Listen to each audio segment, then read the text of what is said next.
Everyone, कैसे हो आप सब। होप करती हूँ गाइस कि आप सब ठीक होंगे, मैं भी ठीक हूँ। तो हम आज बात करने वाले हैं BB1 और BB2 के बारे में। 2 के बारे में तो खैर क्या ही बात करेंगे, लेकिन हाँ BB नंबर 1 के बारे में मैं आज आपसे फिर से बात करने वाली हूँ। क्या हुआ, BB नंबर ठीक है नहीं है, ये सब कुछ हम बात करने वाले हैं। जब कल भतरोड़ साहब का लाइव आई थी तो उन्होंने लाइव में BB नंबर 1 से पूछा था क्या तुम्हें कोई दिक्कत है क्या मेरे साथ रहने में, क्या मैं तुम्हें कोई तकलीफ दे रहा हूँ। तो उन्होंने बोला नहीं, मुझे कोई दिक्कत नहीं है, मैं तो खुश हूँ। और फिर उसके ही जस्ट बाद में उन्होंने एक रील लेकर आई थी। पहले तो उन्होंने बोला था कि मैं वीडियो बना के डालूंगी, तो भतरोड़ साहब ने बोला हाँ तुझे जो बनाना है तू बना, वीडियो बना, कुछ भी बना, लेकिन मैं दूसरी वाली के बिना नहीं रह सकता हूँ। मतलब BB नंबर 2 के बारे में बोला उन्होंने। तो उसने बोला हाँ मैं ठीक हूँ, मैं तो खुश हूँ आपके साथ, मुझे क्या दिक्कत है, मतलब ये सब कुछ बोला। फिर जस्ट बाद ही वो लेकर आ जाती है रील, मेरे हालात ऐसे हैं कि मैं कुछ कर नहीं सकती, तड़पता है ये दिल लेकिन मैं आहें भर नहीं सकती। मतलब इस टाइप से सैड सॉन्ग की रील लेकर आई है वो।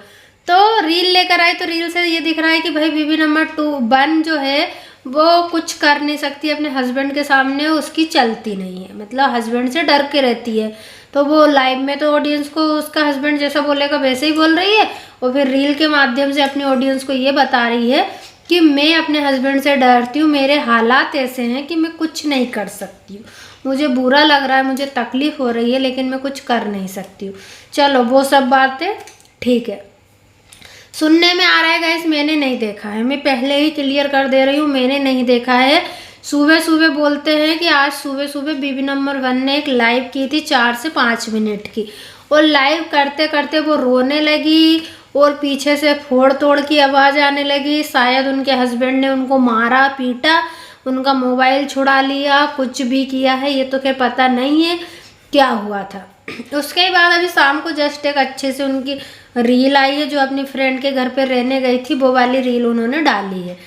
तो क्या ये ड्रामा है या भतरोड़ साहब सच में अपनी बीवी को, पहली बीवी को डरा धमका रहे हैं, या वो कुछ सच्चाई बताने आई थी अपनी ऑडियंस को कि मैंने दबाव में ये सब कुछ बोल दिया है, मैं उनके साथ खुश हूँ लेकिन मैं खुश नहीं हूँ। क्या वो ये बताने के लिए लाइव करने आई थी, और जैसे ही भतरोड़ साहब ने देख लिया कि BB नंबर 1 है ना जो लाइव आई है, तो वो हो सकता है घर पर ही हो, तो उन्होंने उसको मारा ठोका दबाया, कुछ भी किया होगा।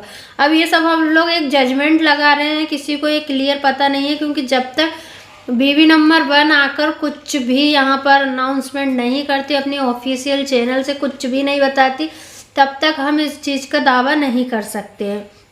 हाँ, एक अंदाज़ा लगाते हैं कि लाइव आई और लाइव के पीछे ऐसा आवाज़ आई तोड़ फोड़ की, चिल्ला चोट की, और लाइव एंड हो गई। और लाइव एंड हो गई वहाँ तक ठीक है, लेकिन उस लाइव को डिलीट कर दिया गया, उस लाइव को तुरंत ही डिलीट कर दिया।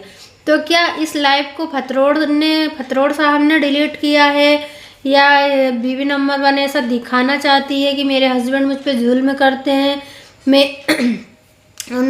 मुझे डराते धमकाते हैं, इसलिए मैं सब कुछ सहन कर रही हूँ, नहीं तो मैं BB नंबर 2 को बर्दाश्त नहीं करती इतने साल। अब पता नहीं गाइस इसमें कहाँ तक सच है कहाँ तक झूठ है, ये तो खैर मुझे नहीं पता है।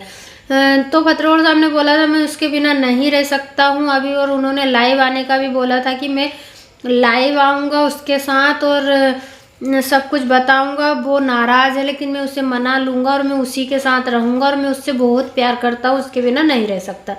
इसका मतलब वो BB नंबर 1 से प्यार नहीं करते हैं, वो एक समझौते में रह रहे हैं। हो सकता है बच्चों के बारे में सोच कर रह रहे हो, क्या कर रहे हो पता नहीं यार मुझे तो ये।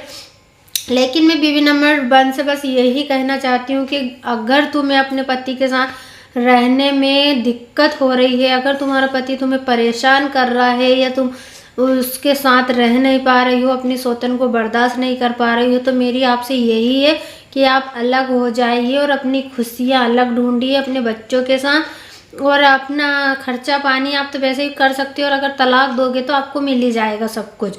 और अगर आप एडजस्टमेंट करना चाहते हो तो फिर बार बार यहाँ पर सोशल मीडिया पर आकर ये मत बताइए कि मैं बहुत अबला नारी हूँ, मैं दुखियारी हूँ, मैं ऐसे, भाई फिर एडजस्ट करना चाहते हो तो फिर करिए।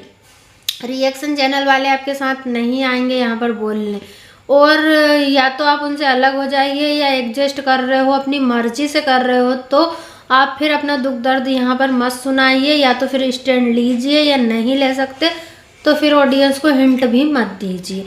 फिर उसको गाली पड़ेगी बीबी नंबर 2 को कि उसकी भी कोई गलती नहीं है यार, ना तो बीबी नंबर 1 की गलती है ना 2 की है, हस्बैंड की गलती है पूरी ही। और अगर आप उनके साथ खुश रह, अपने पति के लिए रहना चाहते हो, उससे आप प्यार करते हो, नहीं छोड़ सकते हो, लेकिन आप सौतन को मतलब साथ नहीं रख सकते हो, तो वो वहाँ रहेगी, आप यहाँ रहना। एक दिन फतरोर साहब वहाँ रहेंगे, एक दिन यहाँ रहेंगे। आप ऐसा कर लीजिए, तीनों हस्बैंड वाइफ साथ में बैठिए, अपनी सासू माँ को बिठाइए और तीनों इस समस्या का तोड़ निकालिए, मैं यही कहती हूँ। और तीनों अपनी अपनी लाइफ अच्छे से जिए, आप अपनी लाइफ इधर जियो, आप अपनी लाइफ इधर जियो। और हस्बैंड का भी ये जिम्मेदारी है कि दोनों बीवियों को इक्वल रखे, ना ही भेदभाव करे कि ये ऐसी है, ये खूबसूरत है, ये कम खूबसूरत है, ये सब कुछ नहीं करना है। क्योंकि आपने पहले भी बताया था कि पहली बीवी से भी आपको प्यार ही हुआ था, तब आपने शादी की है, दूसरी से भी प्यार हुआ है, तो दोनों ही आपके प्यार है। आप दोनों को खुश रखिए, दोनों के साथ टाइम स्पेंड करिए, दोनों को बराबर का दर्जा दीजिए, तो सब खुश रहेगा। चलिए गाइस, इसी के साथ मैं इस वीडियो को एंड करती हूँ। अगर आपको मेरे रिएक्शन वीडियो पसंद आ रहे हैं तो लाइक शेयर सब्सक्राइब कर दीजिएगा, और अपनी क्या राय है मुझे कमेंट बॉक्स में ज़रूर रखिएगा। मिलेंगे नेक्स्ट वीडियो में, तब तक के लिए बाय बाय एवरीवन।